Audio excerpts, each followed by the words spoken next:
right, good evening and welcome to our Waseca School Board meeting Thursday, December 17th, 2020 at 6:00 p.m. and we are in the Waseca Junior Senior High Performing Arts Center. If we could all rise and say the Pledge of Allegiance.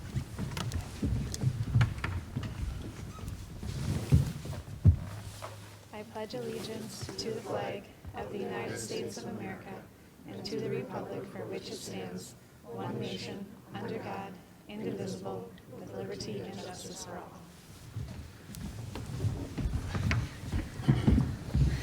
All right, could I get a motion to approve tonight's agenda? So move. Second. A first and a second, any discussion? All right, hearing none, we'll call for a vote. All those in favor say aye. Aye. Any opposed? Motion carries unanimous. I'd like to recognize visitors we have here in the Performing Arts Center and everyone that is watching at home also. Caitlin, did we have any emails that were sent earlier? All right, thank you. So tonight is kind of an information loaded meeting. But I do want everyone to know that's watching on Facebook, we will get to an update on our learning model that is on the agenda, but we have a few things that we need to talk about before that. And we'll begin with our financial audit presentation. And Elizabeth, I'll let you introduce Laura.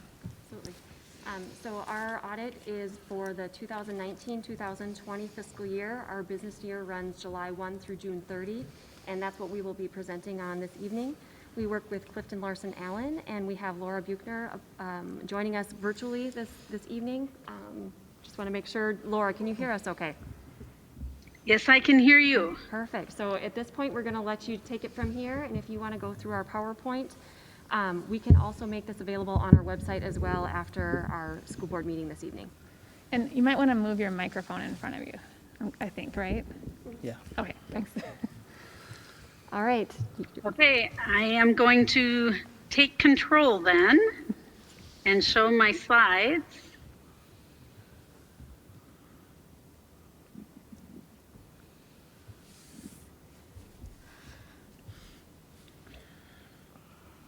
And it worked.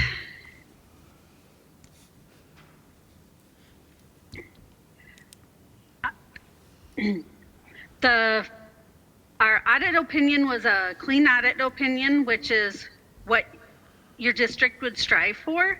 It means that the financial statements were fairly presented. Laura, we're not seeing your slides at this time. Yep, Laura, pause just one moment. We're going to try to bring your slides up on a screen that we can see as well. Sorry. Okay.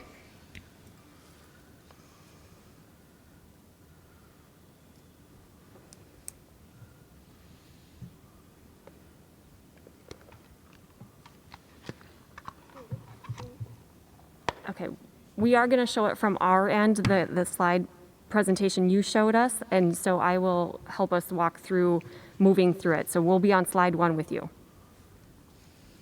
Okay. Okay, go ahead. Thank you. Okay, then, so clean audit opinion. We also have to check internal controls over financial reporting.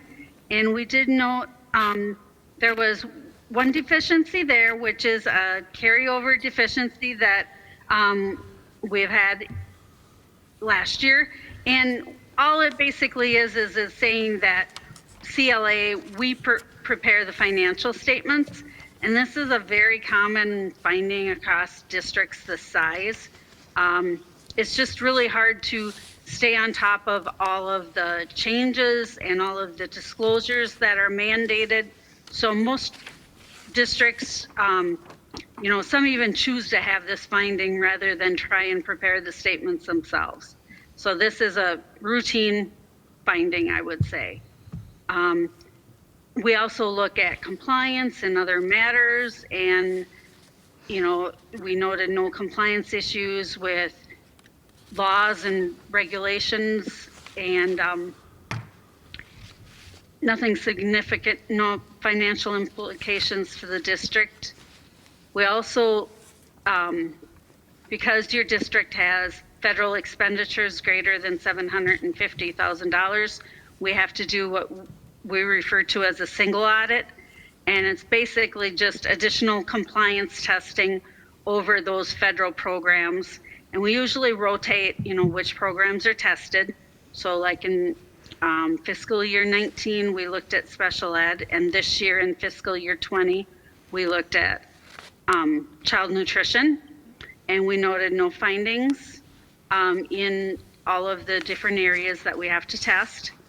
And for Minnesota legal compliance, there are specific areas that we need to test also in regard to bid testing, conflicts of interest, cash, disbursements, and there were no Minnesota legal compliance findings noted. This is your general fund unrestricted fund balance, and this is depicted in chart form for the last 5 years. And so 2020 had a unrestricted fund balance in the general fund of $7,189,984. And so that the district had budgeted basically deficit spending. So the plan was to spend down the fund balance. And there were some larger capital outlays that kind of helped achieve this. Finished the concession stand and bathroom at the football field were probably the most notable expenditures in fiscal year 20.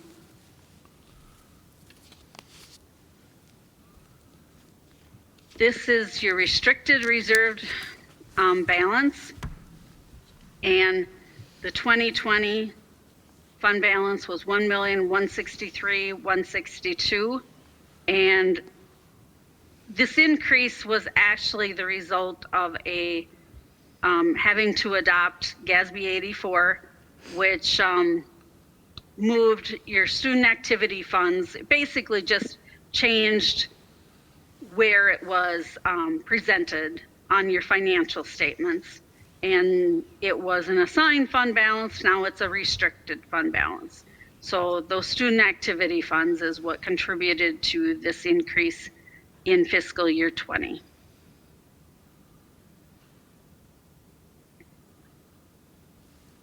This is the general fund operating capital fund balance. And this is, you basically have adopted a plan for your capital projects over a 5-year period, and it just kind of fluctuates depending on the timing of if you were able to spend and complete what you were planning to. So this one kind of has some ups and downs sometimes in regard to, what you had planned to do. Long-term facilities maintenance fund balance. This is kind of the same thing. This is, you have a 10-year plan on how you're going to spend certain expenditures, and with the COVID going on, that kind of changed things right at year end, so you may not have done or didn't do some of the expenditures that you were planning on. And so those expenditures or actual, projects will be, carried over and completed in fiscal year 21. And so chances are this balance is going to decrease next year with the completion of those projects. Food service fund balance is, as you can see, this is the, for the last 5 years, and for 2020 it was $376,804, and it was budgeted to spend it down. You were anticipating spending it down by about, 53,000, but instead there was an increase of 66,000.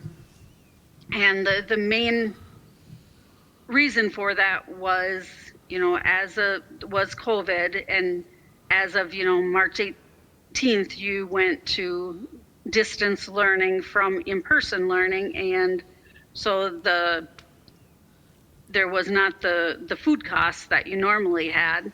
And so that contributed to the increase in the fund balance. Community Service Fund.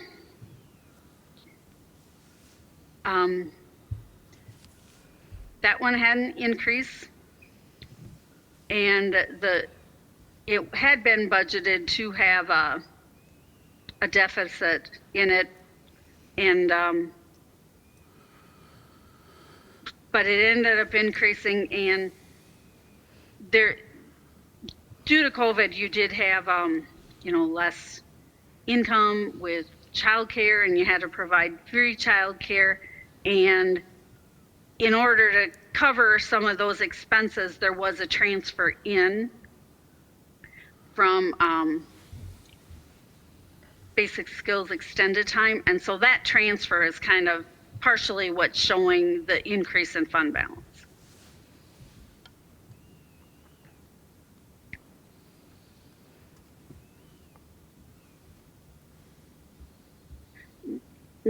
Debt service fund. You do levy at like 105% of what your debt service principal and interest payments are. So you do anticipate that over time, this is going to show, the growing of the fund balance. It grew a little more than normal just because there were some additional state sources of revenue in the past year.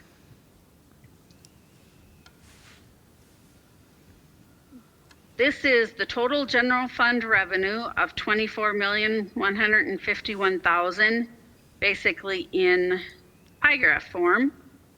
So it shows that revenue, your state sources is 79% of it, and your federal accounts for 3.4%. Your property taxes is 8.4%, and then the other is about 9%. Then this next slide shows the expenditures.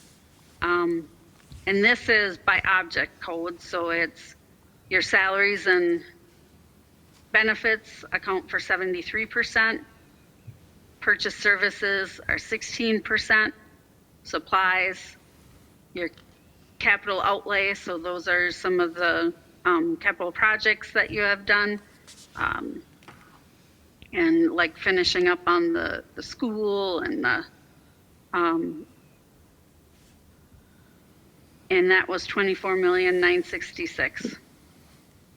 Now this next slide is the same expenditures, but broken down a little differently, and it's more by purpose.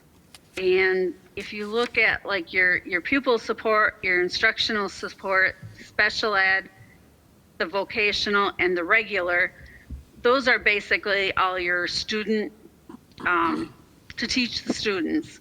And that all accounts for 77.72%. So almost 80% of your spending is for direct support for the students.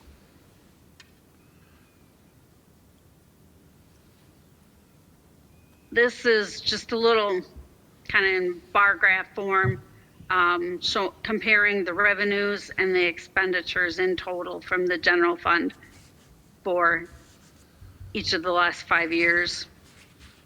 And this year it's showing that your expenditures were higher, so you deficit spent. And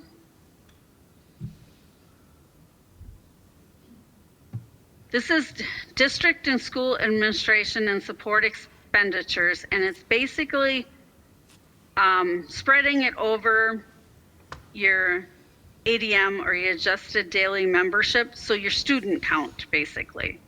And so it's showing the ones in blue for 2016 to 20 is basically Waseca's cost to provide services per student. And then the orange, we're comparing it to 2019 because that's the data that's readily available now, because 2020 isn't final for everyone yet.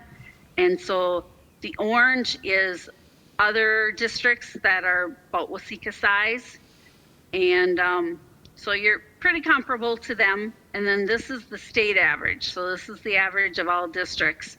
So they're showing like 1,123. So Waseca is spending less than what the state average is on district and school administration and support services.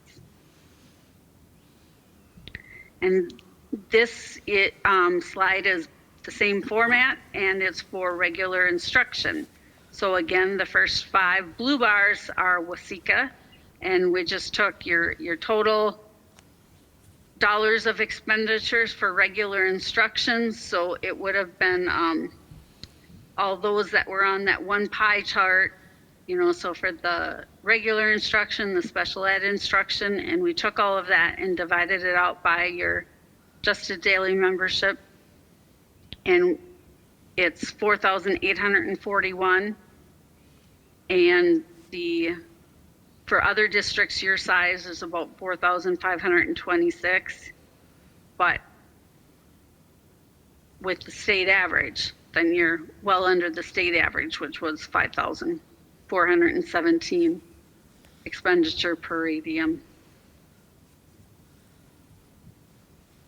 And the last one is the special ed. And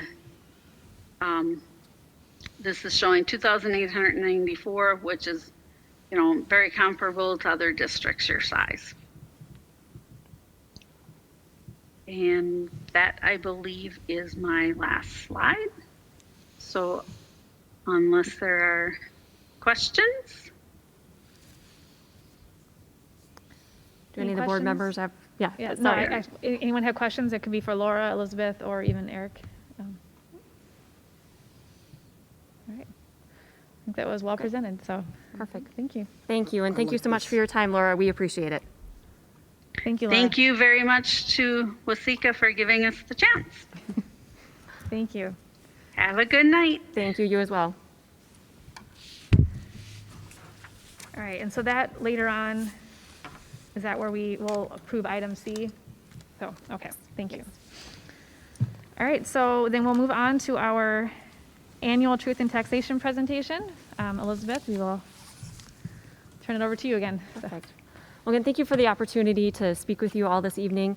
As our normal cycle happens, we are now at our truth and taxation meeting for December 17th, 2021, or 20, I'm looking at 2020, excuse me.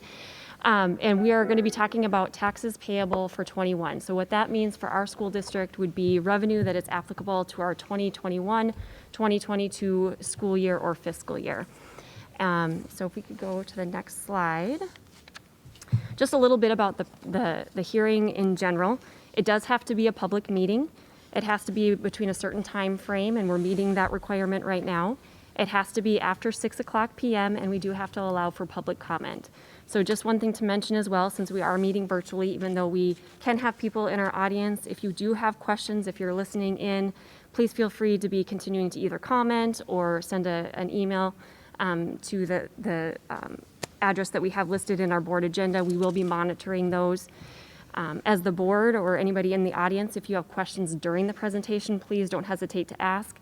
But again, we will offer some time at the end of the presentation as well, just to allow for public comment if anybody has further questions. Okay. So what we're going to be talking about, and that's okay, we can go to the next slide because both of these coincide. A little bit about our presentation overview then. So we're going to go through a little bit of the funding background, a little bit about the levy in general, the process that we go through. We're going to give you some historical information on what Waseca Public Schools has encountered with our levy. And then we're going to talk about specific changes in the levy amounts. The other thing that we need to do also during this tax presentation is to look at our actual 1920 expenditures. This actually really coincides very well with our audit presentation that we just had, so some of the numbers will be similar. And then we'll talk about our anticipated expenditures and revenues for the current year that we're in. One of the reasons that we do that is taxes occur for our community member over a calendar year. We as school districts operate on a business year of July 1 through June 30. So that's why we're reporting 2 years and talking about that during our presentation to kind of account for the calendar year versus our business year. We'll talk briefly about some state refund programs that are available to community members. And then again, like I said, we will allow for public comment and pause just to make sure that we've covered all of our bases. Okay. So we want to go to the next slide. Just talking a little bit now about levy, giving a little bit of history and how it comes to be. Public schools have been established in the Minnesota Constitution. So having said that, in the statute, it says it is the duty of the legislature to establish a general and uniform system of public schools. So as a result, school finances, schools in general, are highly regulated by the state. So really the only two changes that are going to occur because of a levy are either state-driven or voter-approved driven. So those are going to be the two key components. A lot of the levy limits are going to be set by state. Our tax rates are going to be set by our county auditors. Even the schedule of how a truth in taxation or even how the levy process is done is all driven by the state. So that is where a lot of the basics of our levy comes from, is either state-driven or voter-approved driven. So if we can go to the next slide, we're going to just talk about what the calendar of events is in a levy cycle. So during the summer, the Department of Education is working with all of the school districts to make sure that they're kind of building the levy system. So there are some things that we do provide for as a district. We provide what we think our estimated student count is going to be. You'll probably hear the word ADM, average daily membership. That's something that we're supplying to the Department of Education. So they're looking at past history, and then we're also supplying what we think our membership is going to be over the next couple of years. So we're making some estimates and projections with that. There's other things that we provide them. So for example, we've talked a little bit about a 10-year long-term facility maintenance plan. Those are other things that go into driving the levy system. And that levy system then works against a lot of the formulas that the state creates to create this document. So on September 8th, the Department of Education prepares our first draft of our levy limits. It's about a 40-page document of all of the different calculations that the state of Minnesota goes through to help us generate those levies for our communities. On September 24th, so this is for Waseca, we brought the preliminary levy to the school board, and at that point in time, we asked the school board to approve the maximum levy. The reason that we do that, the reason that we ask the board to approve a maximum levy versus a specific dollar amount, is if we are not done working with the state and we're looking through the pages of documents, it gives us an opportunity where if there was a miscalculation, something wasn't submitted correctly, or even the State Department, obviously they're still working on their levy system. Maybe there was something that just technically wise wasn't calculating the way it should. It gives us an opportunity to make sure that our levy is going to be correct. So what we do is we ask the board to certify a maximum, knowing that we're going to come back in December and certify a final levy dollar amount. Okay? So mid-November, our community members should, if you have property within Waseca County, within our district, you're going to be seeing those property tax statements. December 17th, as of this evening, we're having our meeting, our Truth in Taxation hearing, talking about the different changes for the levy. And then following the hearing, as you can see in the board agenda, we will be asking the school board to approve a specific dollar amount for the levy. Okay? So again, a little bit about the levy, a little bit of history. There has been quite a bit of action at the legislative level to help smaller districts, outstate districts, try to keep up with funding gaps between the metro schools. So those are some of the things that we're going to talk about this evening. The first thing is in 2013, the legislature did allow school boards to create $300 worth of board-created authority. So instead of going out for an operating referendum, that's more for the operations, it's not necessarily buildings, but for the day-to-day operations, the state did say boards could create up to $300 per pupil unit for that source. In 2014, they kind of collaborated with the 2013, and then they created, saying, for the state, we're going to allow you up to $424 in addition or just 424, depending upon where each district was, it's called local operating, revenue. So LOR is maybe another way. We love our alphabet soup in school finance, so we use a lot of acronyms, so I apologize.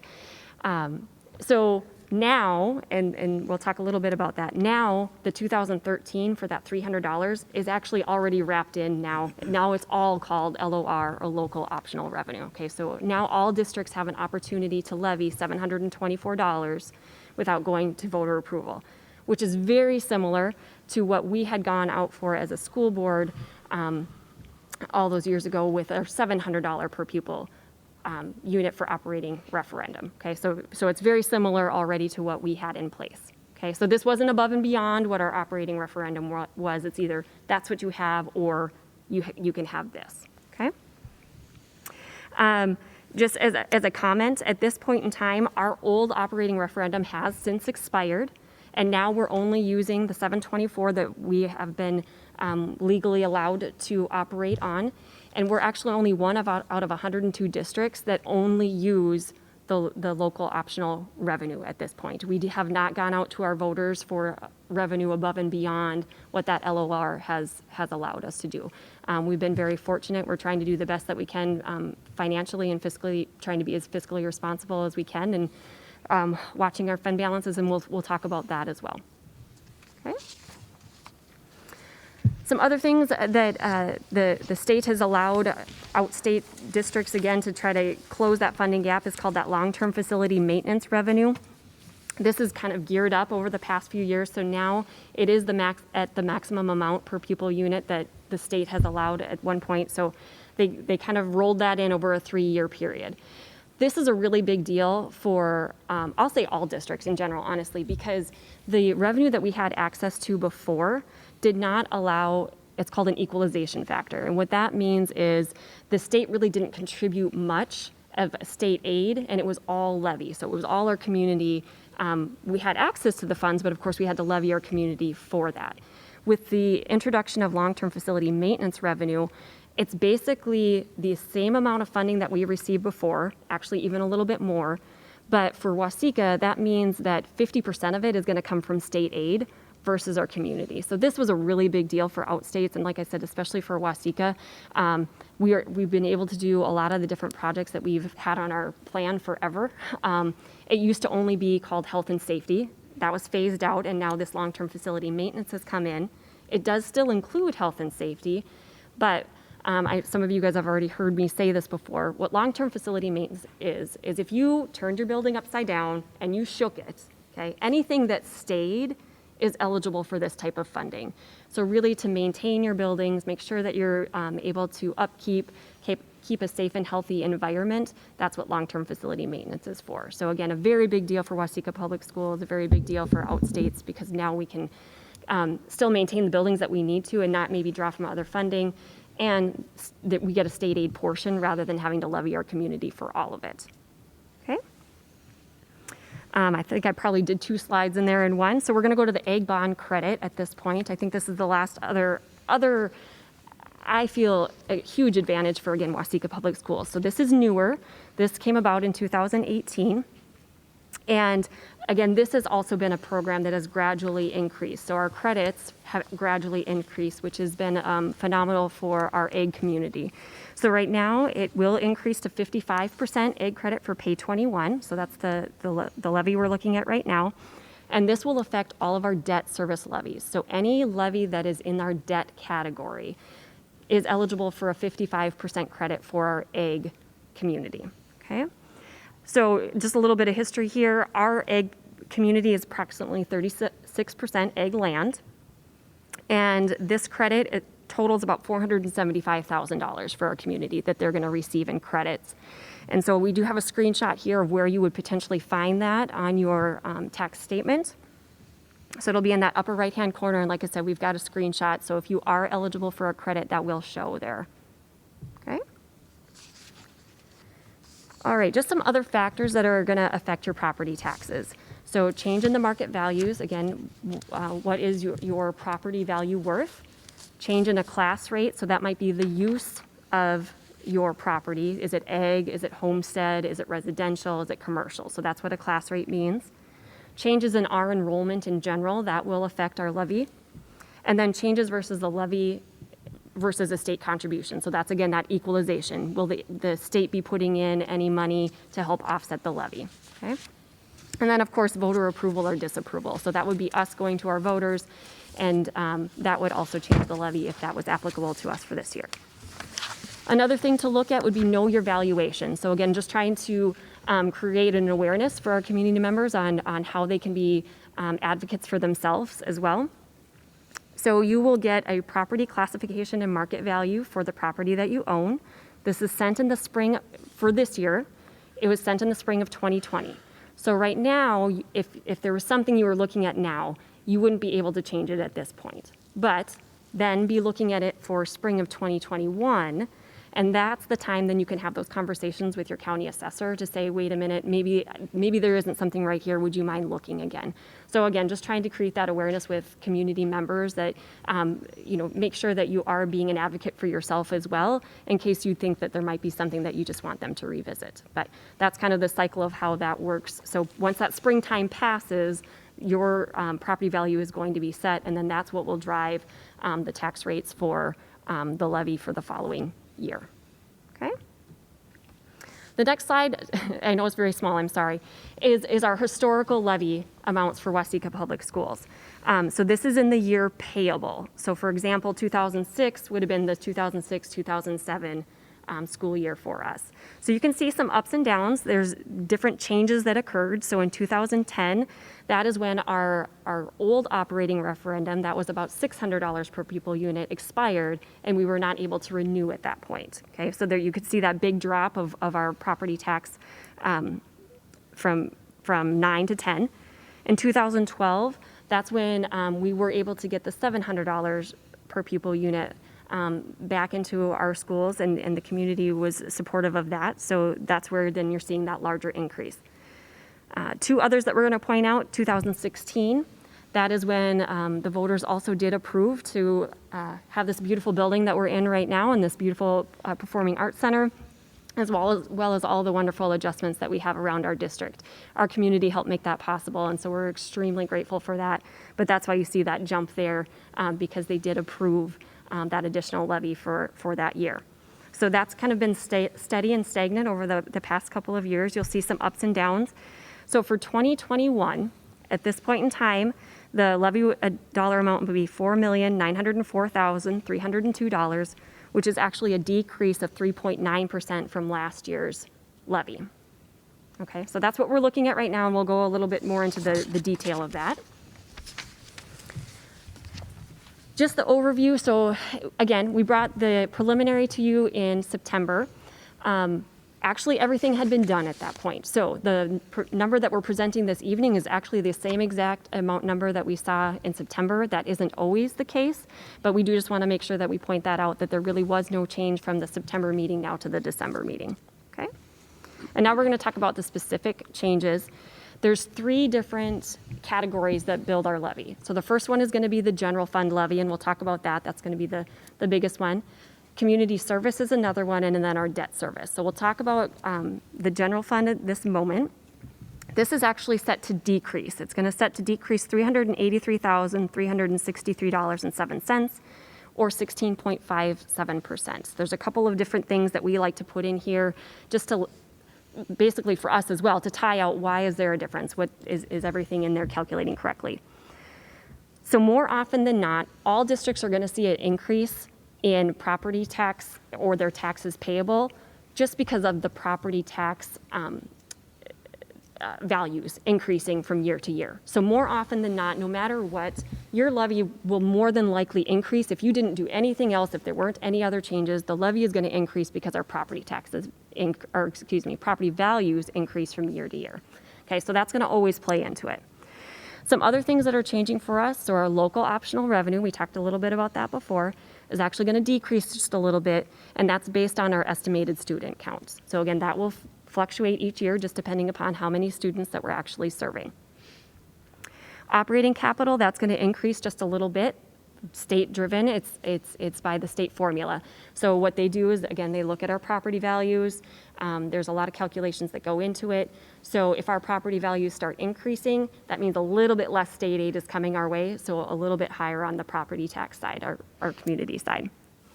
Long-term facility maintenance revenue, this is where the biggest decrease is going to occur. So that's going to decrease $369,814. One of the big drivers of that is in last year's levy, when we presented that, we had a specific project at Hartley for abatement of asbestos, and that was $100,000. And so that was a one-time project. That's not something that's going to continue to be ongoing. So we've already levied for that dollar amount. We don't have to levy for it again. That's going to come off of our levy for this year, okay? The other one is, again, that this is where that equalization comes in. It's a little bit of a shift between debt service and general fund, but part of it is now we're actually going to get some more funding on the general fund side for state aid, and we have to levy less for community members. So that's a big shift right there. So that's where the majority of the shift is coming with our long-term facility maintenance. Other little ones that we have in there, but we just like to point them out. Within the last couple of years, we've implemented the other post-employment benefits levy, and that's fully maximized. That's always going to fluctuate depending upon what our liability is. So just whatever, it's very similar to like our debt service. Whatever our liability is what the levy is going to be.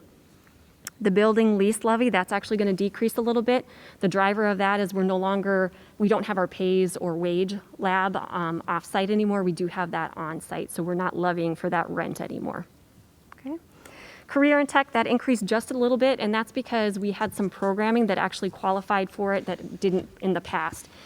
So actually some of our industrial tech programs actually now qualify, and now that we implemented FACTS again, those are other programs that qualify. So that's why there's a little bit of a shift in the career and tech.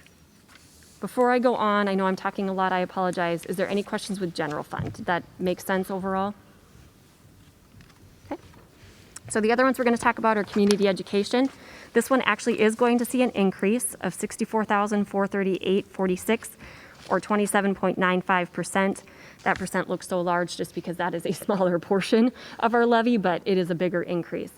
The large driver with that is with our school age care program. So per state statute, we are able to levy for additional dollars to help offset any costs that we might incur. We want to make sure that our program is all inclusive. And so that means that there might be some students that have some special needs, but we also might need more staffing to help accommodate those special needs. So anything that is eligible for that, there's different ways that we code things, so that's how the state can tell. So to help offset some of those increased costs, because maybe we need more staff on site, we're able to levy for those dollars to continue to maintain the programming. Okay. The other one is the debt service. This will increase just a little bit, $119,981.99 or 4.69%. This is all based on our debt schedules. So we do the best that we possibly can, and we work with Ellers, they're our financial advisors. When we're going out for any debt, when we're maybe even borrowing from ourselves, what we do is we already look at what our current debt schedule looks like, and we try to schedule it so our community members don't see really big fluctuations between year to year, and so we schedule it accordingly. So there might be some that we're paying less on right away, but as other debt drops off, then those payments become bigger. So one of the things that's occurring here is, so in our current year, which would have been levy for last year, we're making a final payment on an alt facility bond. So when you're looking at your tax statements, there's going to be two categories. There's going to be one that says voter, and there's going to be one that says other. That is in the other category because that's something that we could do without voter approval. It was a little bit of borrowing against ourselves and then using the state statutes of what we could do to address some alt facility. I think it was an indoor air quality project that we had done back in like 2005. So we're making the last bond payment on that this year. So that debt is falling off. So again, we knew what our debt schedule was going to be. So when we sold our bonds in 2015, we're making smaller payments on those, but now next year, or again, our pay 21, those payments are going to increase now because now we've got the capacity to pay more on that bond. That is a voter approved bond. So that's why you're seeing the shift between other and voter, because now that other is gone, we're going to ramp up the voter. So overall, it's we're trying to keep it steady, but you will see a switch between the two. So if you do see an increase or a decrease between the two different categories, that's the main reason why. Okay. So overall, our net levy payable is set to decrease $198,897.62 or 3.9% from prior year. Okay. These ones, I do want to make sure that I'm covering them, but again, a lot of this was either covered in our audit or we've also talked about it during our budget presentation as well. So the first thing that we're going to look at, I know it's very small, but again, we will make sure that we've got copies for you as well. This will also be posted on the website. So this presentation will be on the website. Our financial statements will be on the website. So we want to make sure that our community members have access to all of the information that we're looking at right now. This is basically all of our fund balance as of the June 30th, 2020. So this is us meeting the requirement to let everybody know what our fund balances were as of June 30th, 2020. Again, we just went over that in our audit. So I just want to make sure everybody's comfortable, or if they have any questions, again, please feel free to ask. Okay. So then the next slide that we're going to look at, something very similar as well. So what we were doing, this was before our audit was complete. So the numbers might be a little different, and we do put that disclaimer down on the bottom of the graph. But what we do is we're looking at what we thought our fund balance was going to be at June 30th, 2020. And now we're applying it to what we had approved as a school board for our budget for the 2021 school year. So that will show the ending fund balances. This was actually posted in the Waseca County News at the end of November. So this has been made public. And this one is also already on our website. So I can show you where some of those things are. But again, trying to make everything available to our community members as much as we possibly can. Okay. These are going to be very similar to what we just saw in our audit, but this is also going to be applicable to our 2021 budget year. So again, these are budget numbers. These are not actual numbers. What we went through in our audit was actual numbers for 1920. These are going to be very similar, though, to what you just saw in our audit. So for 2021, this is an example of what our expenditures look like across all of our different funds that we have. So overall, our expenditure budget is $32,096,408 between all of the different funds. The largest fund is going to be our general fund, which is 81% of that budget. Okay. Now we're going to just break down the general fund at this point, again, because it's 80% of our budget. That's where most of our operations do occur. Very similar to what we saw in our audit of just different ways of looking at the expenditure budget. So very similar to what we saw just prior, about 74% is spent on salaries and benefits. And then the rest, as you can see, supplies, capital expenditures, debt redemption, other, any internal fund transfers. Okay. The next one, same information, just a different way of looking at it. So again, starting with administration, we budgeted to spend 4.5%, district support services 3.7%, our regular instruction 38.9%, career and tech 1.7%, special ed instruction 22.5%, instructional support services 9%, pupil support services 8%, site and buildings 11%, and then fiscal and other fixed costs, 0.5%. So there's just lots of different ways that we can mine this data. So if you ever have specific questions, I'm happy to talk about that. These are also in our budget. So if you look at our budget document, again, on our website, these are also included, and it gives more detail about what all these different categories are, and it gives you a little bit more of a narrative behind how we build our budget. Okay. The next one is going to be the revenues. Very similar to what our expenditure budget looks like. So this is all of the funds that we have on with Waseca Public Schools. That totals $30,560,403. Again, about 81% of that is our general fund. Okay. And then just breaking down the general fund, just what those resources look like.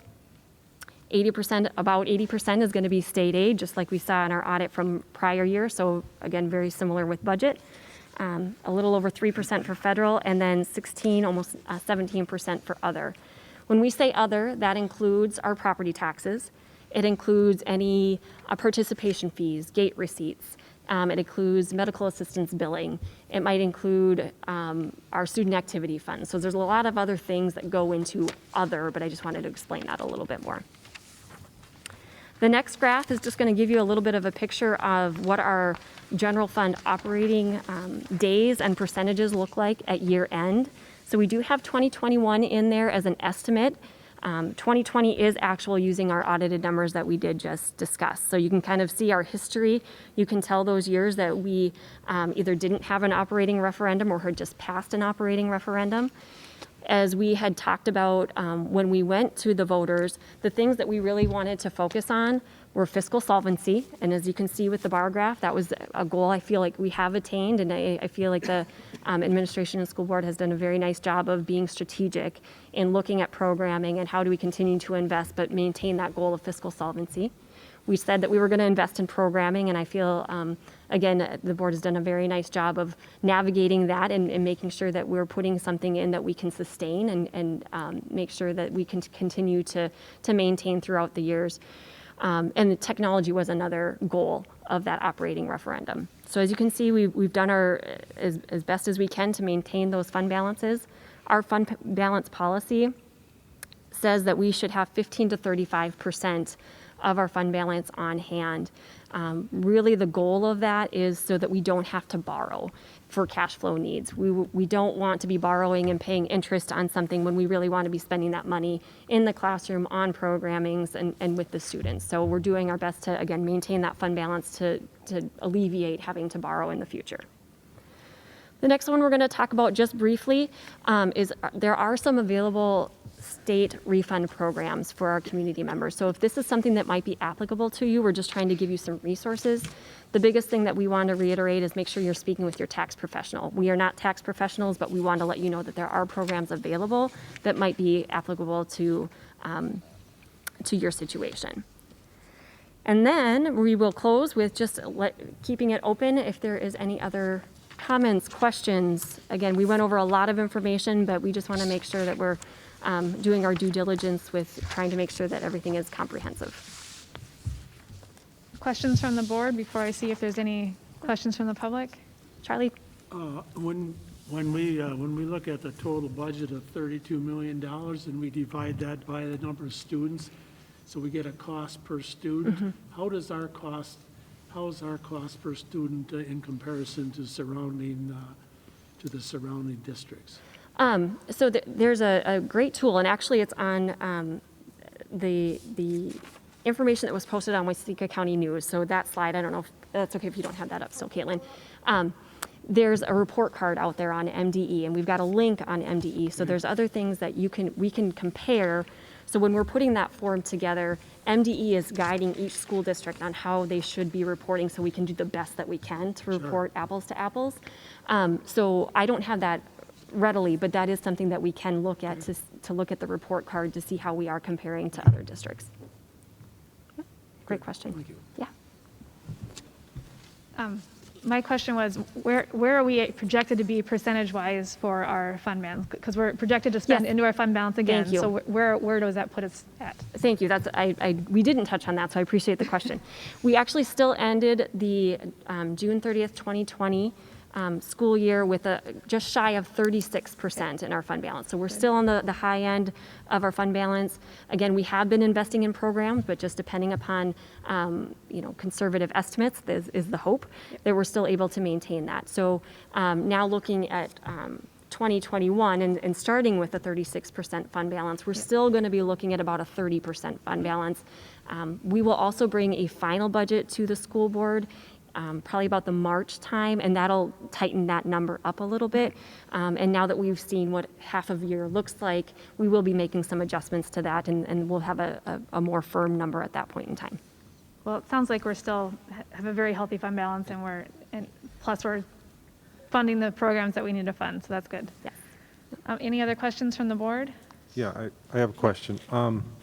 With this whole COVID virus situation, looking ahead to what the legislature may or may not do in the coming year, any thoughts there? I know it's just a guess, but Yeah. what's your best guess? Yeah. Well, I'd say the resources that we already have been allocated have been a tremendous help. And we've, again, I'm going to keep using the word strategic. We've been really strategic in trying to use those funds in things that absolutely help us at this point in time, but will help us in the future as well. And I'll say more one-time costs versus ongoing costs that would continue to drain or pull from our operating budget that we hadn't anticipated before. So whether it's the gear, the ESSER, the CRF funds, we've used those to help invest in our PPE. So we have a very nice supply of that, of disinfectant, of all of the different maybe cleaning type of equipment that maybe we wouldn't have invested in before. Technology. We were able to invest in a little bit more technology than we had anticipated. It might have been on our radar maybe in 5-10 years, but now we've been able to accelerate that. So at this point in time, we are feeling in a good spot. That is something that we just continue to monitor and watch. So it's just something that we're watching. I'll say that. Okay, and as far as money on the formula, any thoughts there? This will be an interesting year, and I don't know, Eric, if you want to chime in or not. No, I think right now we could only project, to take a guess what we think we could see. But one thing that's really interesting to think about is you think about the state in May was projecting a significant deficit. And then by November, all of a sudden, we're having a small surplus from the state budget. And so if you asked me late this summer, I'd be thinking that we were looking at a significant reduction, not a reduction, but slowdown, maybe even at zero as far as increased flat funding. But I don't know how that'll shake out with the difference in how the year actually ended for surplus versus deficit. So we're obviously hopeful, and we're advocating, and in January when we maybe go down the road of a legislative committee of board members, then we'll be advocating for ourselves very significantly this spring. As public school districts, so we're able to, like Elizabeth said, our cash flow right now has been helped out significantly by the funds that they've been able to provide, the state and the federal government. But I am concerned about the next few years, and so we have to just be mindful that we make it when we build our budget coming forward, and we'll continue to do great work with what we have. Yeah. Thank you. Other board questions? Okay. Caitlin, do we have any questions from the public? Nothing in the live feed and no emails. Okay. All right. Thank you. I encourage anyone, if you have questions about the presentation that Elizabeth just shared, I know she's open to answering your questions at any time. And so just contact the district office and they'll put you in touch with Elizabeth. So absolutely. Thank you. Yep, thank you. All right. Moving on, we are going to recognize the service of our school board member, Erin Scogan, who is leaving us at the end of this month. Thank you, Erin, for your last couple years of serving on the board, and we wish you well in the future. So we have a plaque for you to recognize your service.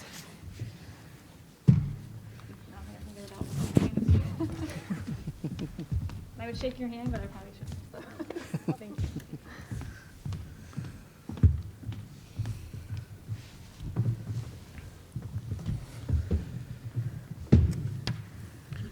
Been a pleasure. Thank you. Did you want to say? Good? Yeah, I'm good. Moving on to payment of claims. So Director Dunn, you had the pleasure of reviewing our claims for this month.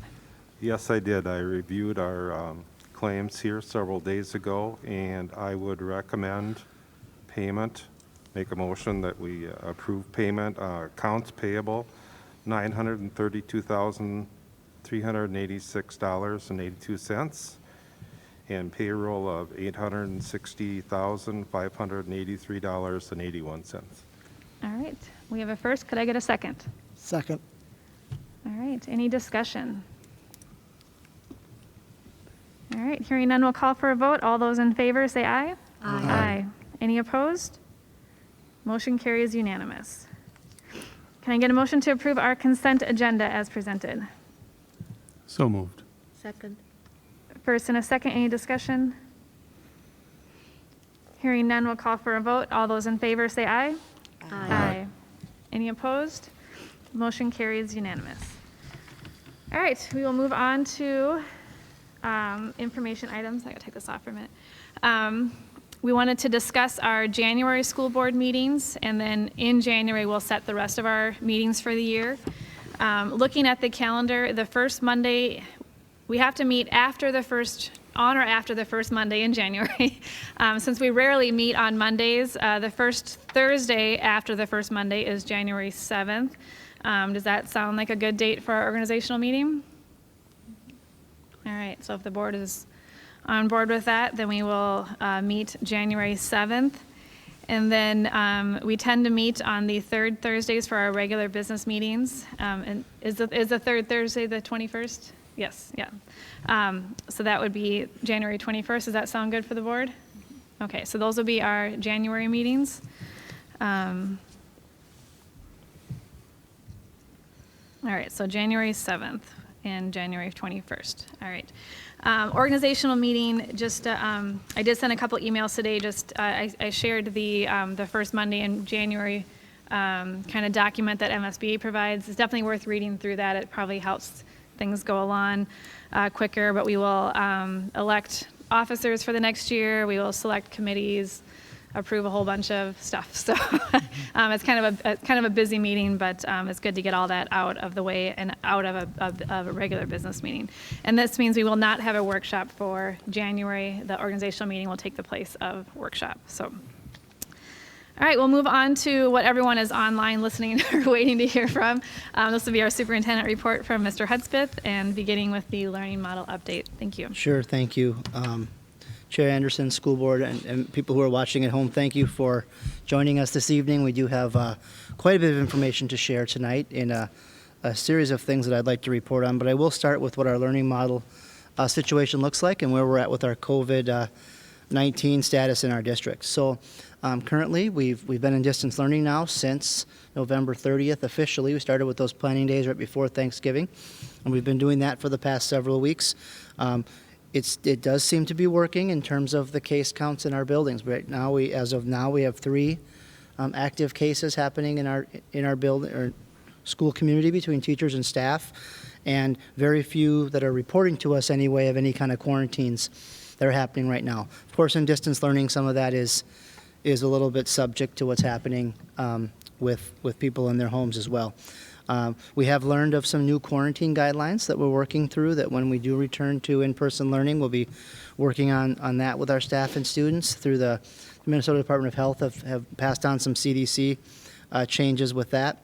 Also, what you may have noticed over the last 3 weeks is we are seeing a decline in Waseca County as the reported cases that's happening in those Thursday reports. And we know those are several weeks old. We know they're one part of the puzzle, but they are part of the puzzle. And so we are starting to see some decrease in that in the last several weeks, which is encouraging. Still very high, and so the reality is that we're still very high, but we are starting to see some decreases, which is exciting.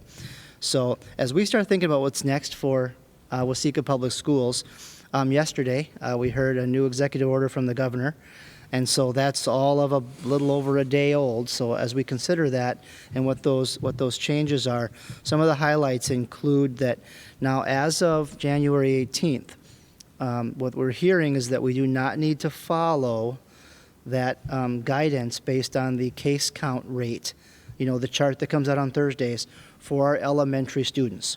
So as of January 18th, we are permitted to bring our elementary students in, and elementary is loosely defined as elementary, into in-person, pending we do a series of things with our mitigation strategies in our buildings that, in the opinion of the Department of Education, the Department of Health, and the governor, support more safety for our students.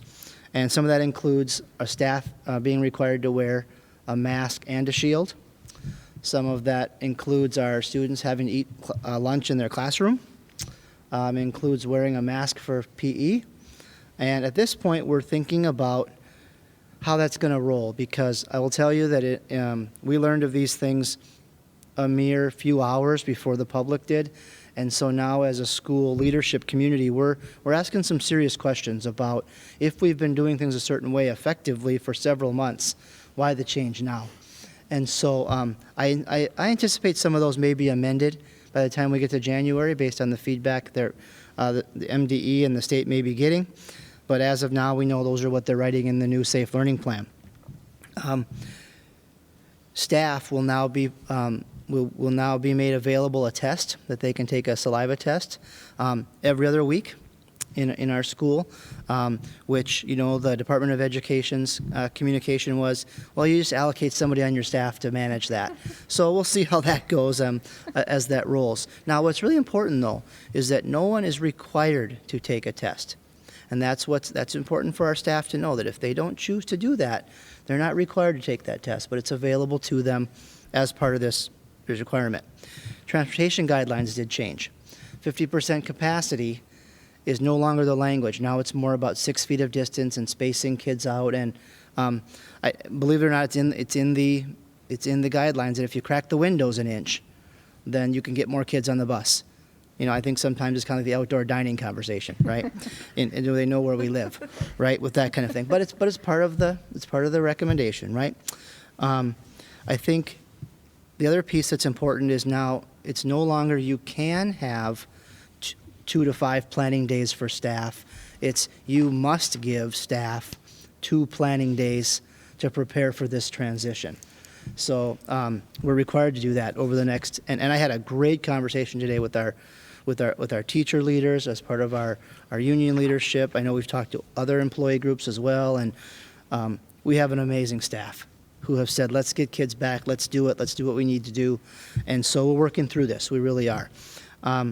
One thing that's in the plan that was really interesting and caught our attention was, and it's written out pretty clearly if you don't ask enough questions, but fortunately I ask a lot of questions, is that if you did not state a return date to hybrid or in-person learning before this executive order, then you have to wait until January 18th.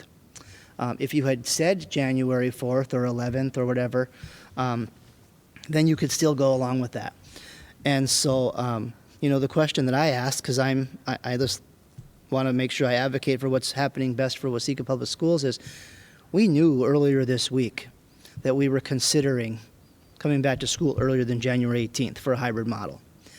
Our regular communication with our community, because of the conjunction with our board meetings, is Thursdays.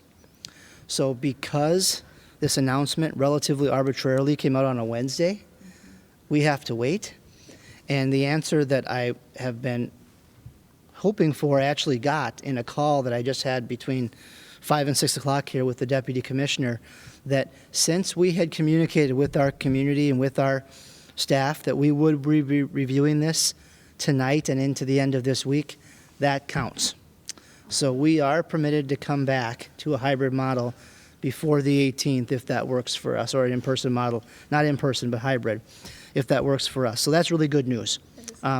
We're still subject to, of course, what happens between now and early January. And if something goes sideways over the winter break with staff or students, we have to be aware of that. But as far as learning model goes, here's what we're working through right now. And I will tell you that, again, I just had that call between 5 and 6 o'clock. And so we're going to be following up with more details on this. So staff can expect to hear from us tomorrow with what the plan is going to be for a return to having more students in person.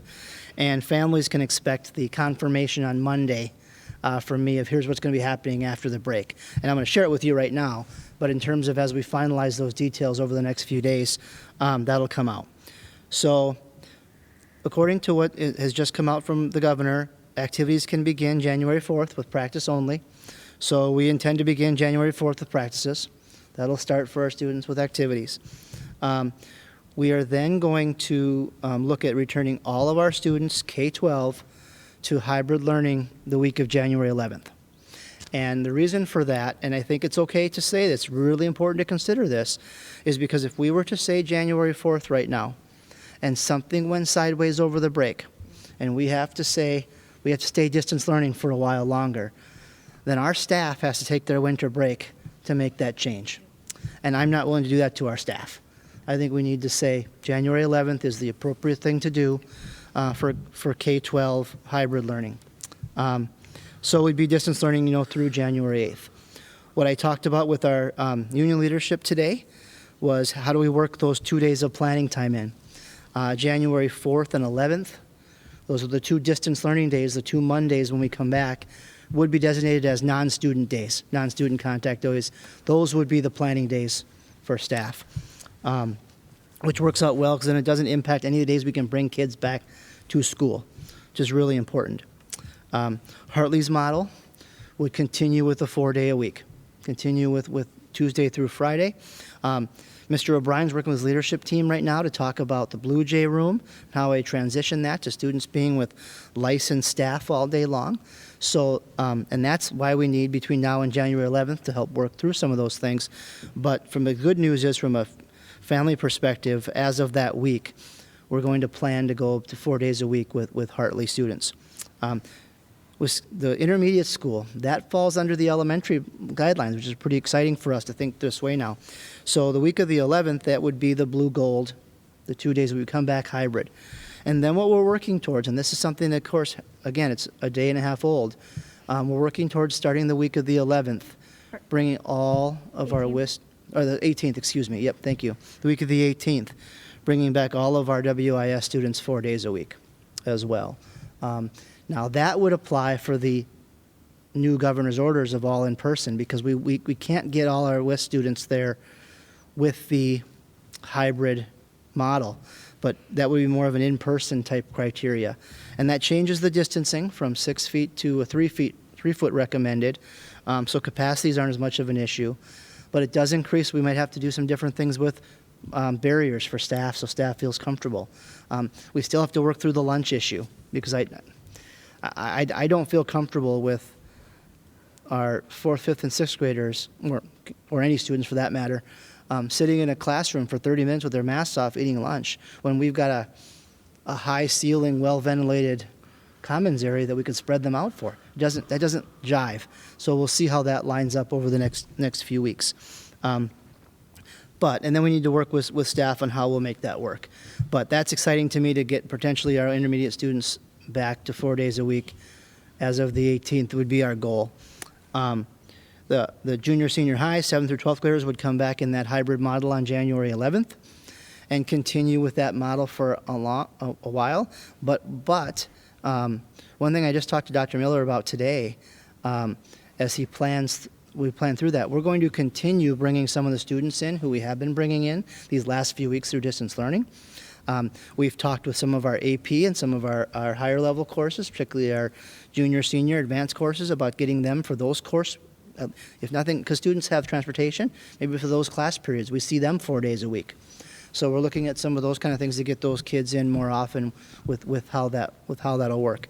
And then I honestly see us looking at a few weeks out, if things continue to go well, maybe starting to go maybe a couple of weeks of synchronous, where when you're on your hybrid day, you're Googling into your class, to get that as a transition period to then our high school students in 4 days a week, working on that way, getting them back to class. And the question I've thought about several times was about Mondays, and there's a couple things to think about with Mondays.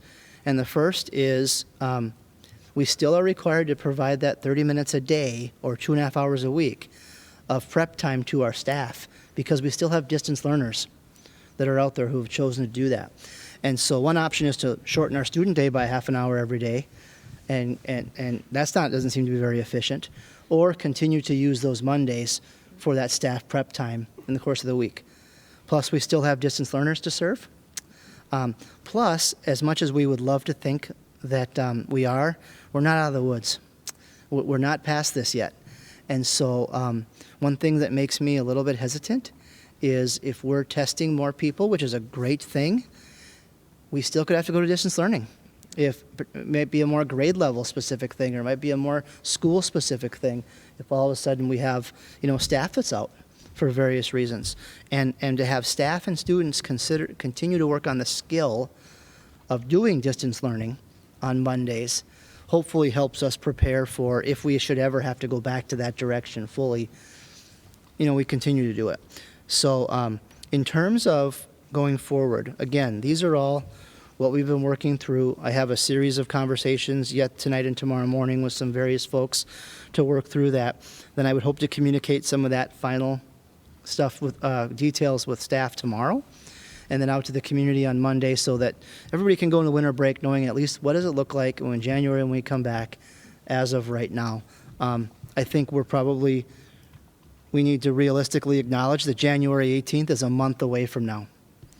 And so I think we have to recognize that things could change and things could have to move. But right now, I'm optimistic because our staff is doing the right thing, our students are doing the right thing, our case counts are showing that. What has been coming up in the executive order, well, it's not 100% everything that I think is probably the where I would go with things. It's nothing that's going to be a deal breaker. It's nothing that's going to be a barrier for us not getting kids back. And so we're looking at managing that first week of January in distance learning, and then returning our kids back to hybrid and getting our kids back to school. So that's what I'm thinking at this moment. And before I move on to anything else, I'll pause for questions and comment about that. Any questions, comments? Busing is my question. You know, even if it gets down to the 3 foot, 1 inch of window in Minnesota doesn't equal out very well in the winter. That's right. That's right. And I think what I sent a message to our bus companies today to start working through that detail. In the in-person model, which is what we technically could be considered as of January 18th, some of those distancing things don't apply. So for districts that have been in person all fall long, they've been putting their kids on the bus. And so we'd have to work through it. And keeping in mind, too, that our high school students will still be in hybrid for a little bit of time, and that might make a difference here to our busing scenario. But you're right, it is part of the to be determined part of the whole process, you know. But that's not going to be a barrier for us. We're going to work through that however we need to. Yeah. Other questions, comments?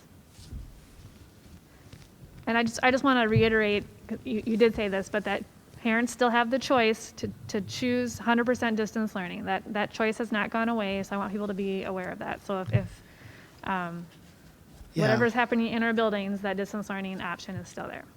Correct, and as a matter of fact, I know that Dr. Miller is working through that at the intermediate school and at Hartley Elementary. We have distance learning teachers that serve those students, and I know the leadership team met today at this building to work through what that's going to look like, because we want to try to improve that experience for our students, but also for our staff who are trying to do 3 different groups at one time is just not sustainable. And since we had a little bit of a pause here, we have the time to rethink that, and hopefully we can come to some better solutions with that. Cool. All right, if there's no other questions, all right, then you can continue with your report. Okay, very good. All right, strategic planning. I do have a couple things to share with us for today. We had a successful finish of the first trimester. It was not the most ideal timing to have to move into distance learning a week before the trimester ended. We were hopeful that we could get to the end of that first trimester, but that wasn't manageable with what we had going on in our community. But we got through that. We did grades this year, or we've done grades this year. It hasn't been pass-fail like it was in the spring, and so we had some different conversations this fall with families who maybe got surprised a little bit by the accountability that came from having a mark this fall versus just doing enough to pass. But we're using it as a learning opportunity for students, and this is a safe place to make those, to learn about that stuff, and then we'll keep moving forward with what we need to do. In the student support realm, I think we've talked about this in the past, our problem-solving teams are meeting weekly, getting out and reaching out to families in their homes, making sure that we have an opportunity to connect with as many kids as we can. We have been bringing quite a few students on site for in-person learning these last few weeks, whether it's special education students, intervention students. I know at the junior, senior high, staff was making appointments with students, getting students in. And that actually leads me to kind of going back a little bit to the learning model update. The Monday study groups and those kind of things will continue when we move back into the hybrid model of learning for that. We also are going to work on, we have, in collaboration with Minnesota State Mankato, we're going to be hiring 2, maybe 3 substitute interns. And what they are is they're recent graduates. they student taught with us, so we know they're fantastic educators who are going to come on with us starting after the break when they get licensed, and they're going to be subbing for us 4 days a week. And just that's going to be their commitment to us. And then in exchange for that, we're supporting them with some tuition for a graduate class they're taking at Minnesota State, which is a professional development driven class that we drive. So we tell the instructor, here's what we're working on in Waseca Public Schools, work on this with those individuals. So it's really a recruitment tool that hopefully they stay with us then maybe we get into our hiring process going into the fall. We're going to, as part of the job arrangement, we're going to assign them to work with the child care students on Mondays on their distance learning, whatever that might be. So that's going to be their subbing for that day. So we're going to be able to increase the support those students are going to get in school-age care on those Mondays, particularly our younger learners. Excited about that.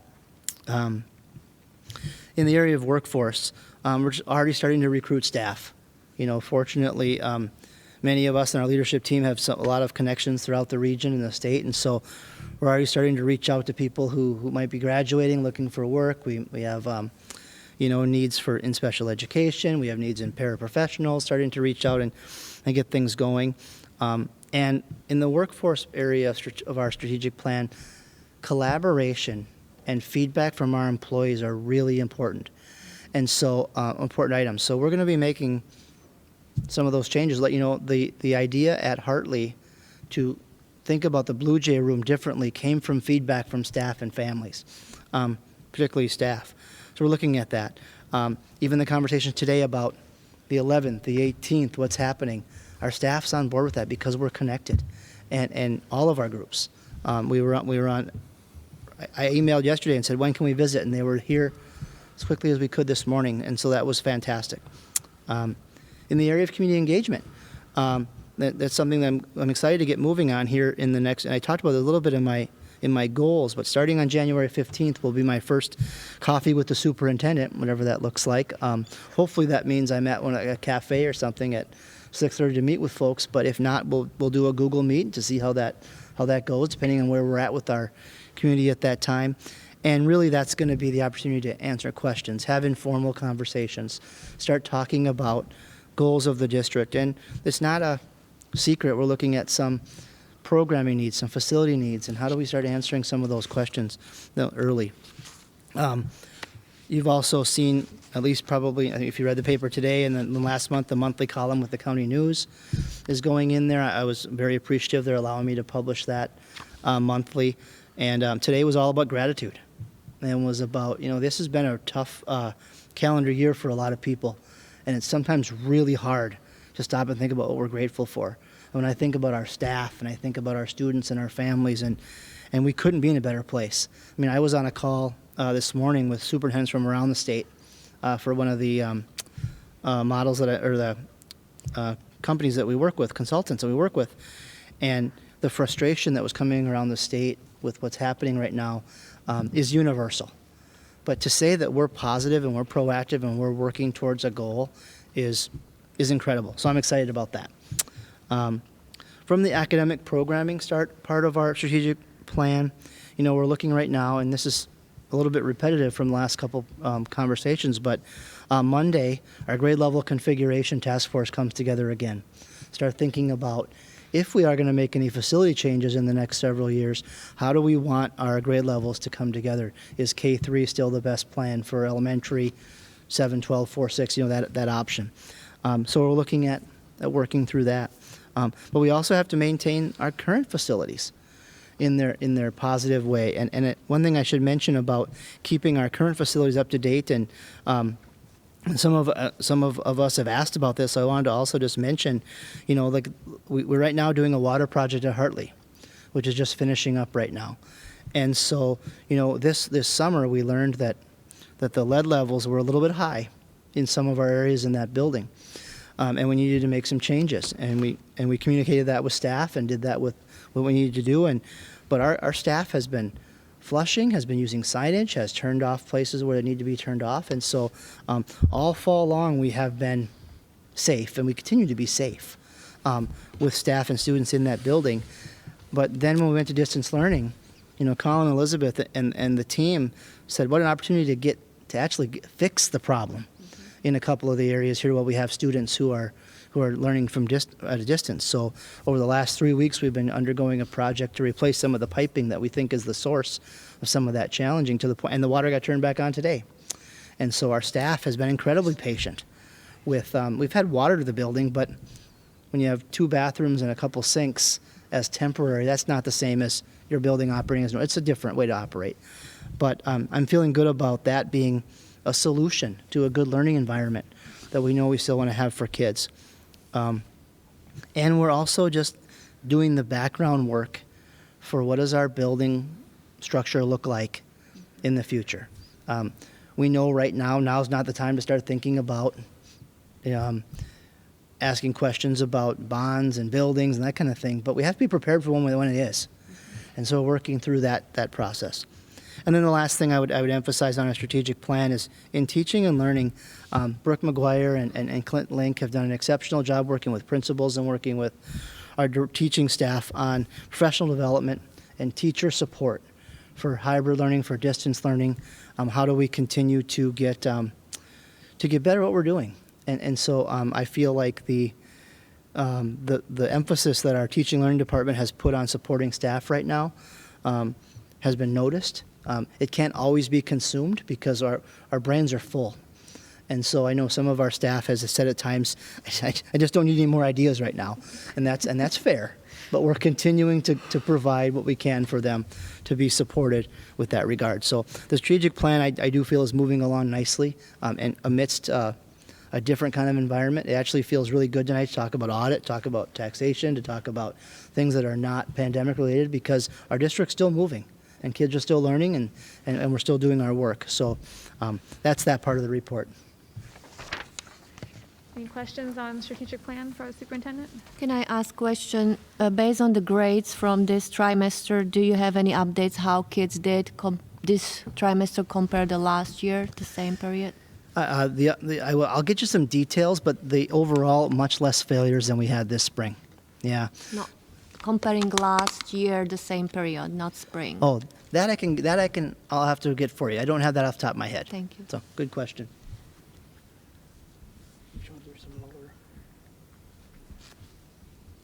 Any other questions for this part? Okay. Moving on to the World's Best Workforce Report. Okay, very good. Again, this is one of the thrilling ones that go right along with audit and truth and taxation. But when it comes to Minnesota statute, we are required to develop and this, you can go to the first slide there, Caitlin. We are required to, you can go and pop them all up there. I forgot that we had put that in those the forms. We're required to create what's called the World's Best Workforce Plan. And that drives our academic achievement and our results and our strategies for each given year. And that's stated out in Minnesota statute that not only do we have to have this plan, but then once a year we have to report results to you as the board and to our community. Much like our financial information, this report will be on our website after we speak about this evening. And so we don't feel like we have to memorize these things. It will be posted here for people to review going forward. The goals of the World's Best Workforce are that all children are ready for school. All third graders can read at grade level. Racial and economic achievement gaps between students are closed. Students are ready for a career in college, and all students graduate from high school. Now, those are the general goals that have to be laid out in the World's Best Workforce Plan. Each district then defines those measures specific to what's working for their district or what they need to do for their particular district. The other part of this that's not listed on one of these things but ends up being part of the racial and achievement gap question is access to high quality teachers. And they define high quality in two ways.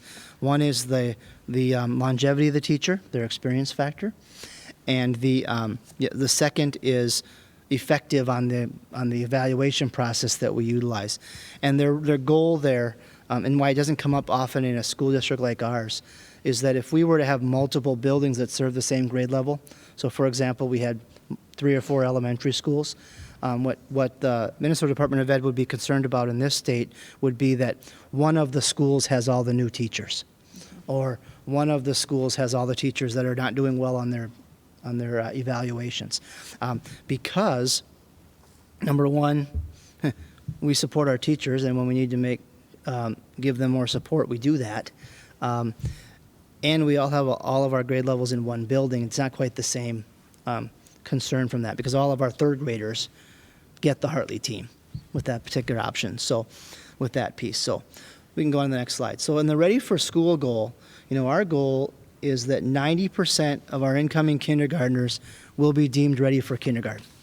And so we use teacher observations and some of the assessments that they do to work on their reading and social skills as they come into school. What we found this fall, this will be interesting, this will be the only one of our measures that we did something this fall for, because the rest of these is all measuring last year's results. But because it's last year's pre-K, we measure the Ready for Kindergarten this fall, and that's why that works. So we found right now that 83% of our kindergartners were determined to be ready this fall, which is lower than our goal, but probably not overall surprising, considering that as of March, I think it was 18th I heard quoted today, otherwise I wouldn't remember that off the top of my head. As of March, our pre-K students were not in school. The ones we had access to were not with us. And so that the opportunity to support them was not there. But we're already working on doing some things differently with interventions, with working on supporting those students, and then working with our pre-kindergarten program with more full inclusion this year to help work with when we're in our true model of hybrid learning, that we hopefully that will come up in the coming years with that sort of thing. One thing that was also interesting about the World's Best Workforce Report this year, and I don't mean to be too, what's the word I'm looking for? I don't want to dismiss this, because I don't mean it is very important. But, we waited all fall for how it was going to look differently, because MCAs are how we define some of these measures. And finally, I think it came the last week in November. You can just put not applicable for those things if you didn't have that test, which is fine, but it also is a little bit like, okay, we could have known that in October. That would have been good to know. But so if you go to the reading by third grade slide there, Caitlin, then obviously that would be one that we weren't able to report due to COVID. We didn't take MCAs, but we did do Fast Bridge, we did universal screenings. We worked with our progress monitoring with our reading fluency and our STAR test. And what we talked about with I think it was now 2 or 3 weeks ago now when we met with the District Accountability Advisory Committee, we shared more details that the students who are needing intervention, we have identified, and we have less students needing intervention moving into 4th grade from 3rd grade, which is a positive thing. And we do know where our students are at. So our gaps are, and this is something we've talked about multiple times, our gaps are not generalized. We have to look at individual students and think about right now, racially, if we look at our numbers holistically, the sample size of our students of color and the sample size of some of our student groups would cause us to potentially think that we're generalizing too much. So we're looking at narrowing some of those things down. So that's good. Go to the next slide, Caitlin. Yeah, and much like the same question, closing the achievement gap, we weren't able to define that because we didn't have the MCA. But we do have the NWA. We do have our AP scores as students are taking, their AP classes. We use the Fast Bridge assessment, like I mentioned, and we have our ACT scores working through that. So we know where our gaps are, and our students of color are improving in terms of the gap isn't where it was before. But again, it's a minimal student group size, so we have to be really cautious about the number. We have to look more at the students, and but we have to think about why are those students not doing well, and what's happening, what are the gaps, what are we not meeting their needs with, and there are some things probably for our certain student groups that we need to continue to work through, and not having the MCA, we're working through that this school year still. So, and I will just, in all transparency, that's part of my learning this fall, as I get to know our kids and get to know our students for that. So for the next slide, for college and career readiness, we do have opportunity there, and our goal was, if I'm reading my document appropriately here, yeah, 80% of our students, of our seniors, will report feeling ready for college and career readiness on an exit survey. So as our students graduate, they report feeling good about that they were prepared for what's coming up next, or they feel prepared for life. And in this particular year, 84% felt like they were prepared for the transition, so we feel good about that. And you can see kind of on the bar chart there, the top line is 4-year college, 2-year college, work or tech school, working full-time, going down to military, and then other things. So a lot of our students are choosing to do something post-secondary, whether it's college or going right to a career internship or an apprenticeship. Lots of opportunities for that there. I always find, and it wasn't part of this report, so it'll be part of our next conversation with that advisory committee, and I think we laughed about that at this particular evening, is that the 5-year survey of how they do how they're feeling 5 years later is sometimes more telling than right when they leave, because when they leave, they feel like they're ready to go. They're very prepared. And hopefully they still feel that way 5 years after they've left us, working that way. And we'll see how that goes. The next slide is graduation rates. Working through that, and our goal is 80% of our students will graduate within 4 years. And oftentimes I get the question about 80%. Why not more than that? Or why is that? Why that goal? And versus another goal. And I think we have to remember that 4 years is a track for most of our students, but we do have students who 5 years makes more sense, or 6 years might be more appropriate. And whether they're special education students who have the opportunity to learn with us through their 21st year, or whether we have students who maybe are new to our community or new to our country even, and as they come new to us in 10th grade, they're probably not going to have the same track getting through that in that 4-year period. So graduation really is the end goal, getting kids across the finish line. We also have to remember that we have multiple opportunities for our students to learn.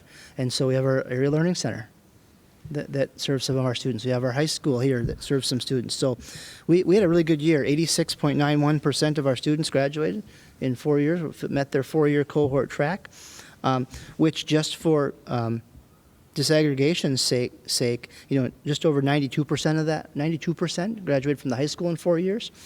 But then 50% of our ALC seniors graduated last year, which for an ALC model of students who are working through credit recovery, working through whatever life handed them, for half of those students to graduate in 4 years is very exciting and cause for celebration.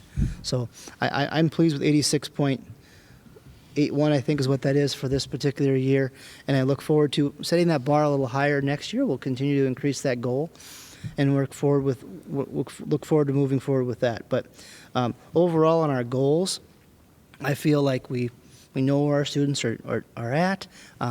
This report is just kind of part of the process that feels a little bit more like the cursory overview, like some of the financial stuff we're talking through, but the detail shows that our students are doing well and learning. The next slide does talk about, though, we do have areas to improve. As I just referred to, I look forward to getting more into the disaggregated data to identify achievement gaps where we have students who are struggling and learning more about what we can do to support them.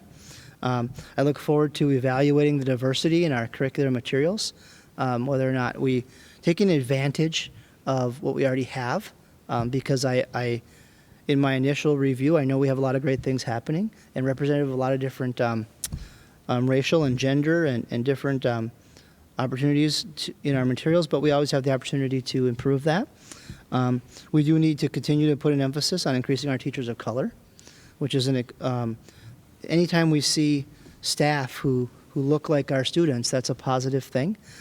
We have a little bit of a unique scenario, I would think, in southern Minnesota in general, because the reality is the teaching pool is not overly diverse in our state, and so we have to do our best to make sure that we make it an attractive place for people to work of all races, of all genders, of all areas of the state. We want it to be a destination district, and we're working through that.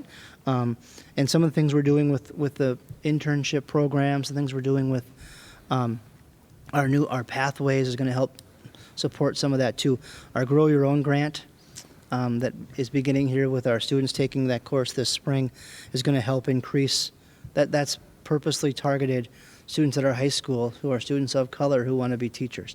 That's going to be the long-term goal of that program as we do. We're just getting started now in this strange 2021 with that. And then, of course, we need to make some improvements on our kindergarten readiness. We have to have students who are ready for school, and they're doing their very best. They're doing fantastic, and everything they can do, and our families are doing everything they can do. Work with our partners to continue to increase that pre-K experience for our kids, and it actually goes back to our strategic plan, that grade level alignment conversation about can we think of an idea where our pre-K students are in the same building as our kindergarten kids and teachers, and that lack of transition from pre-K to kindergarten, would that help? Because research is pretty clear that every time students make a transition, that can lead to a more challenging year academically.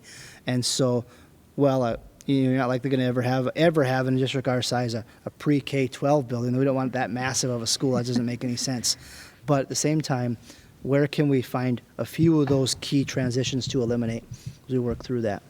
So this, again, it was a successful year. I think we look forward to hearing more information. And that's a great question, Adita. I'm glad you asked that because I hadn't looked at that yet. Looking about what this year does to our academic achievement for students is going to be a lot of our work this school year. So moving forward with that, this will again be posted on our website, and it has been submitted because the date was Tuesday. We had to submit it, but then later in the agenda, the board will initially acknowledge that report and the results presented. So. Any questions? Yeah. Under the opportunities for improvement there, the second bullet point, evaluate diversity in curricular materials. We've had some discussions about maybe improving racial and diversity education within our school district. Mm-hmm. Would that come underneath that second bullet point? Yeah, that second bullet point is really twofold. It's first, I think you can interpret a little bit of increasing some of our diversity learning, working on how to become a human in the world today with what we have going on out there. But it's also thinking about when students are reading literature and learning about history, are they learning about history from multiple perspectives? Are they learning about are they reading authors from multiple perspectives? And I think the traditional school curriculum has been told from a relatively one-sided perspective for years and years, which is fine. That's what it has been. That's what we know.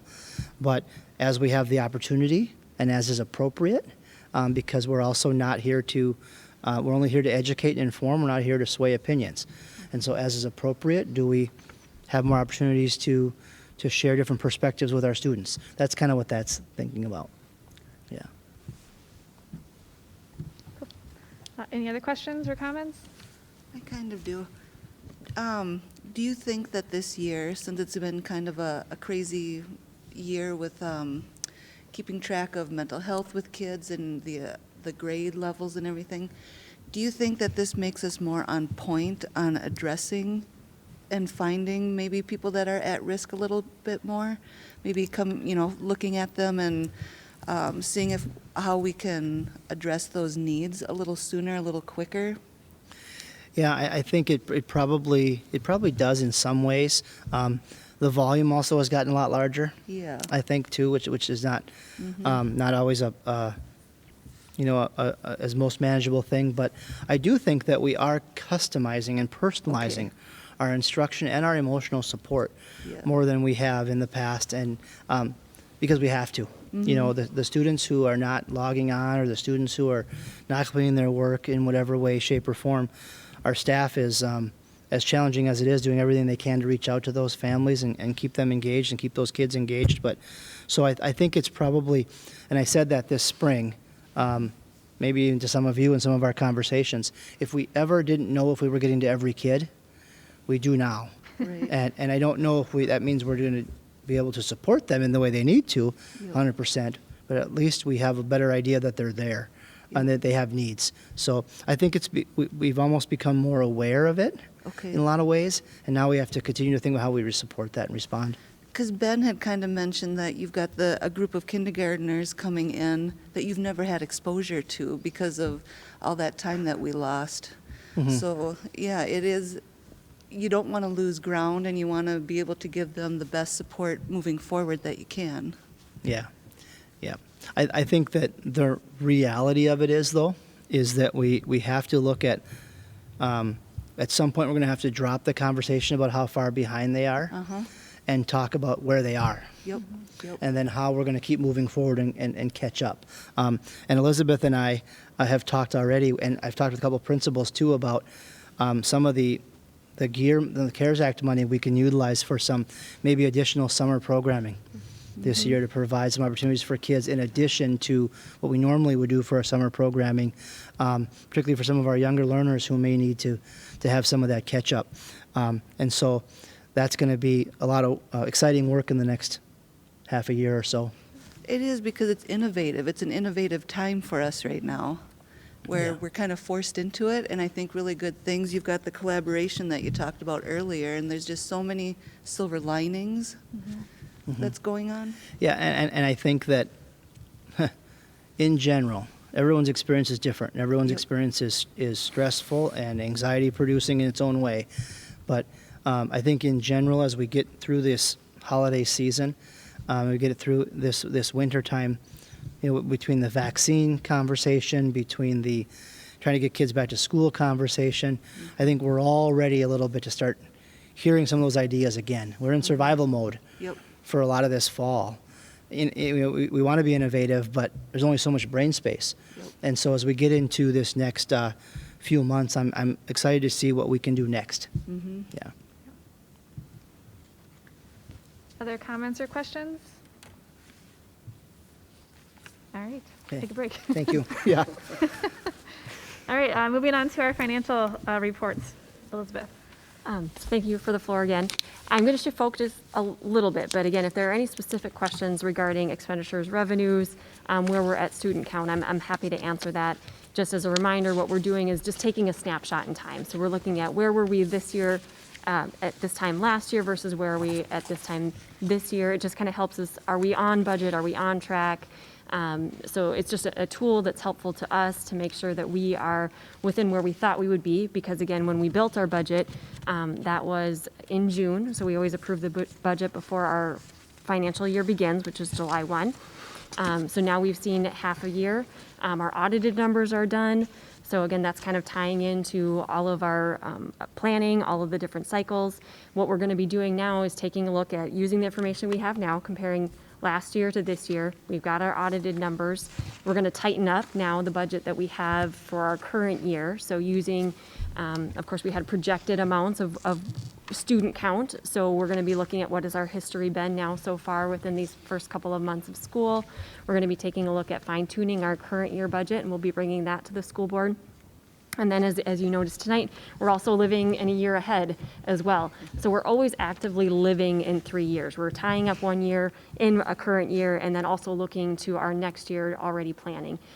So we're going to be talking about staffing. We're going to be talking about contract negotiations. We're going to be estimating what we're going to be receiving potentially from state aid. So there's a lot of different things that are going into our cycles, but these are the kinds of things, the graphs, the information, our prior history that kind of helps drive those conversations.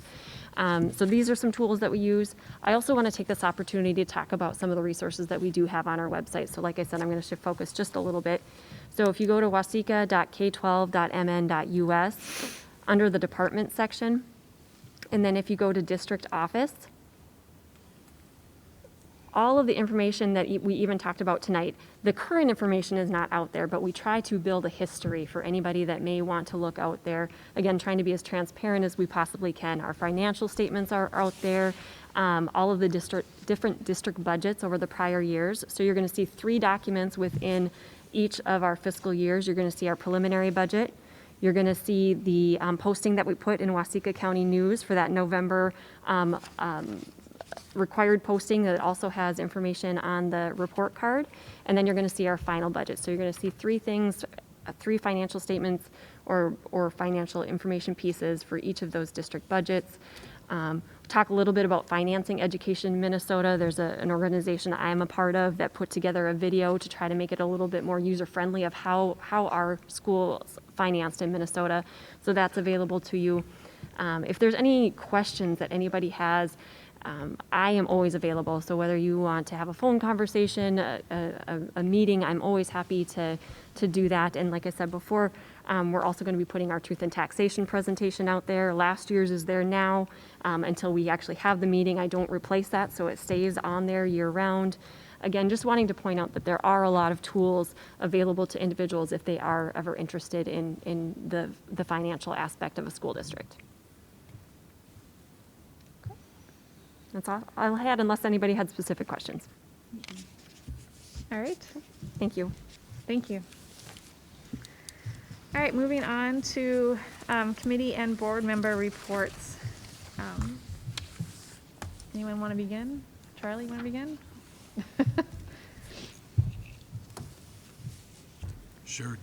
Dave and I were at the insurance and safety meeting yesterday, and so we heard a little bit from Colin Green about the lead thing we visited about tonight, and looking at the dental plan, it seems to be that they have here at school, it seems to be functioning well for everyone, and of course the cost, the cost of health insurance is always an issue with there, but everything seemed to be going along well. So everyone seemed to be happy about it.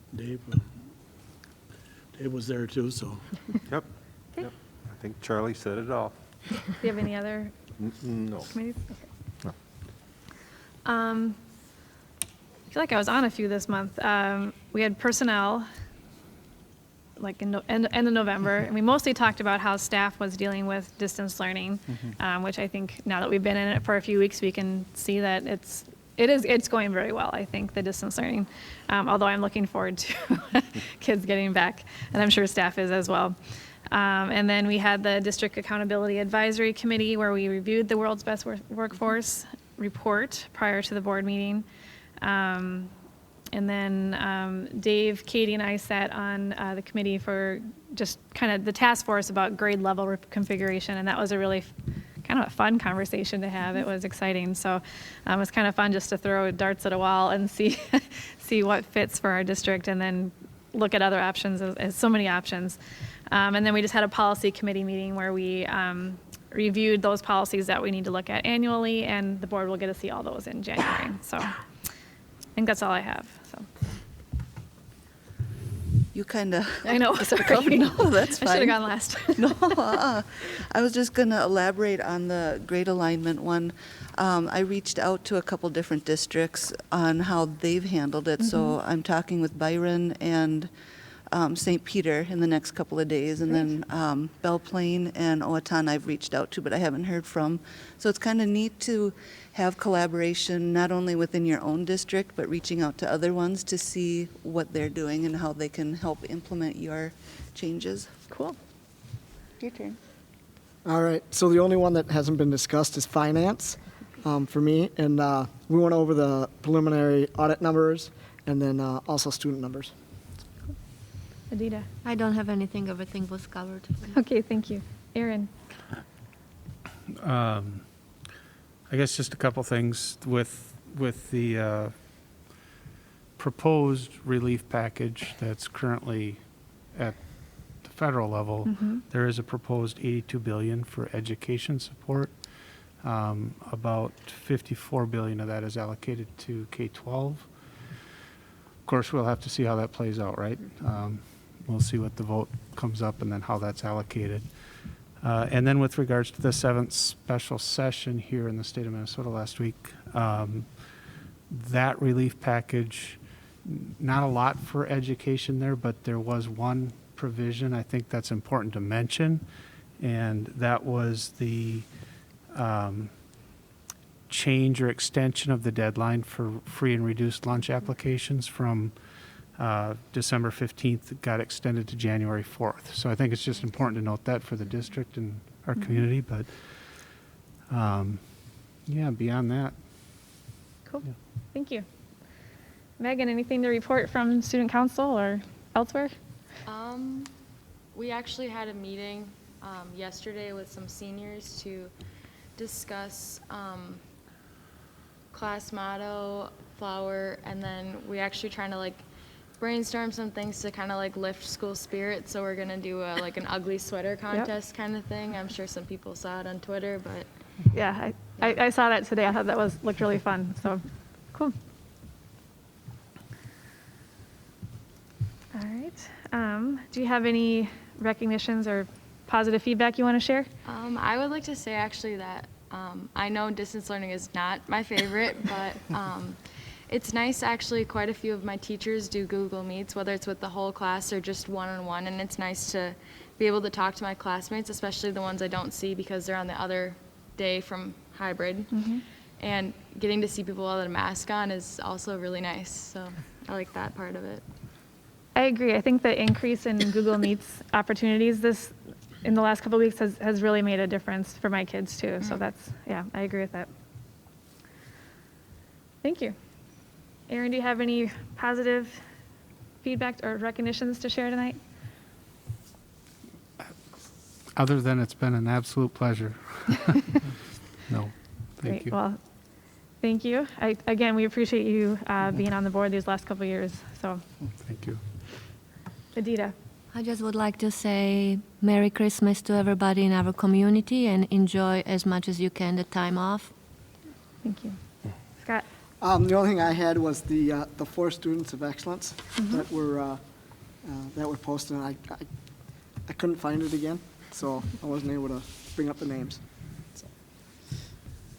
Well, Scott took mine, so I'm going to help him out with that. With Gabby Rodriguez and Draven Spees, and then Eliza Sankovitz and Isaac Potter. Yep. And I've helped with the AAA award a few times with, we've picked out for our region. That is so much fun to see what kids are doing in school, because you're looking at academics and the sports and activities that they're in. And each school offers such different things, and the kids just, you're looking at the best of what kids are doing and what they're involved in. So that's congratulations to all of them. Yeah, I was going to mention those as well, so we're all obviously on the same page. But but I also want to recognize Megan for being named the All-Area Volleyball Player of the Year, right? Congratulations to Megan. And then Marcus Hansen, who I feel like is being mentioned constantly right now, but being a finalist for Mr. Football in Minnesota, I think is pretty cool. But he's definitely got a college career ahead of him, and who knows what's going beyond that. So lots of student academic and athletic achievements going on right now. It's pretty exciting. So that's what I had. I actually have 3. I got a chance to get around to a couple of the buildings this week, and you know, I want to say a special thanks to the paras, because I think with this whole virus situation, their jobs, they've really kind of been pushed outside of the box and taken on some extra responsibilities, and I saw a lot of them working hard. So I think we need to recognize them and say thank you for that. The second thing is, Northwest Park is in my backyard, so I went out the other day and I talked to 2 of the food service workers that were out there in a minivan, handing out lunches, and I got to talk to them a little bit, and that was neat, and actually see it happening, and thank them for doing that. And then I was also going to recognize Megan for being the area volleyball player of the year. A couple years ago, I got to help a little bit with the volleyball program, And I know Megan is, she really is a good volleyball player, and she works really hard at it. And I was just going to tell you, Megan, it's a good thing you take after your mother. Thank you. Thank you, Dave. Charlie. Yeah, I'd like to recognize Elizabeth down here for the good job that she does. She keeps our finances in really tip-top shape, and everything is always very defined and very well done. Thank you, Elizabeth. We appreciate that. Well, thank you. It's absolutely a team effort. My goodness, we have a fantastic team, whether it's board, administration, our district office managers, all around. We have, as Mr. Hudspeth said earlier, we have a fantastic staff that we second to none. So we're very fortunate. Thank you. All right. Well, after it's been almost 2 hours of sitting here, we're ready to do the action items. At least I am. Time to walk around our chairs or something. I know, right? Yeah, everyone need to stretch their legs. Yeah. All right. So moving on to action items. Can I get a motion to approve our the acceptance of received gifts and donations as presented? So moved. Second. First and a second. Any discussion? Thank you. Yes. I have to say I love the scholarship fund for the Hartley snack cart. That's such a has been such a great addition to that building the last few years. So, all right. If there's no further discussion, we'll call for a vote. All those in favor, say aye. Aye. Any opposed? Motion carries unanimous. Can I get a motion to approve the final levy pay of 2021? I'll make a motion to approve. Second. First and a second. Any discussion? All right. Hearing none, we'll call for a vote. All those in favor say aye. Aye. Aye. Any opposed? Motion carries unanimous. Can I get a motion to approve and acknowledge the receipt of our final 2019-2020 audited financial statements? So move. Second. First and a second. Any discussion? All right. Hearing none, we'll call for a vote. All those in favor say aye. Aye. Any opposed? Motion carries. And Elizabeth had said earlier that when we do get the final, she will share that with everyone. So right now we just have the preliminary to look at. But all right. And then our next one is a resolution. So I will make a motion to approve the following resolution. Pursuant to Minnesota statutes, Section 205A. .11, the precincts and polling places for school district election are those precincts or parts of precincts located within the boundaries of the school district, which have been established by the cities or towns located in whole or in part within the school district. The board hereby confirms those precincts and polling places so established by those municipalities, and these polling places are Waseca Community Arena, Faith United Methodist Church, Waseca County Highway Shop, and St. John Lutheran Church. These polling places, if needed, will remain open for voting for school district elections not held on the same day as a statewide election between the hours of 7 o'clock a.m. and 8 o'clock p.m. Did I say it all? Okay. All right, so that is a first. Could I get a second? Second. First and a second. Any discussion? All right, hearing none, we'll call for a vote. All those in favor say aye. Aye. Any opposed? Motion carries unanimous.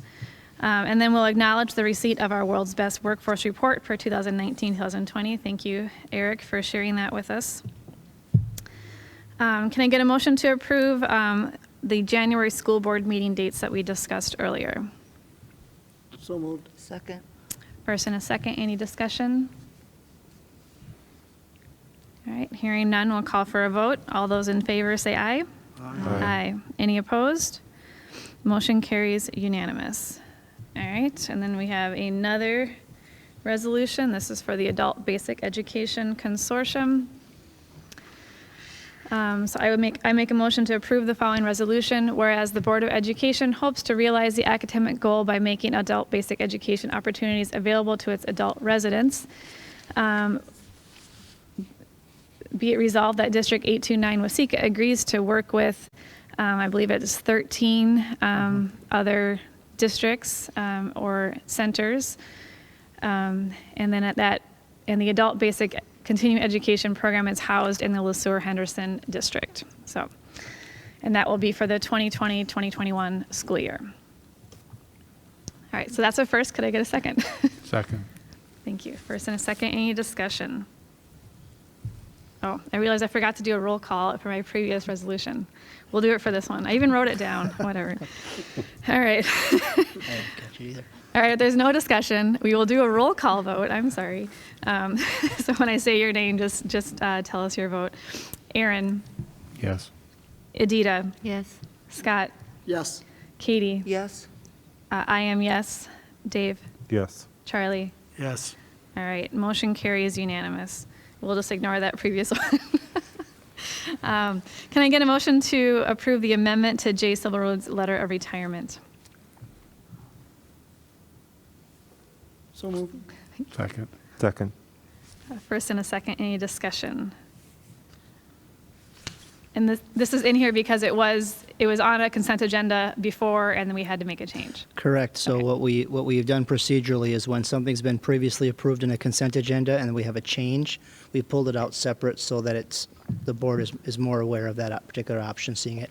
And Jay just changed his date because of his retirement PRA package needed to change his date. So that's how I understood it. Okay. Any further discussion? All right, hearing none, we'll call for a vote.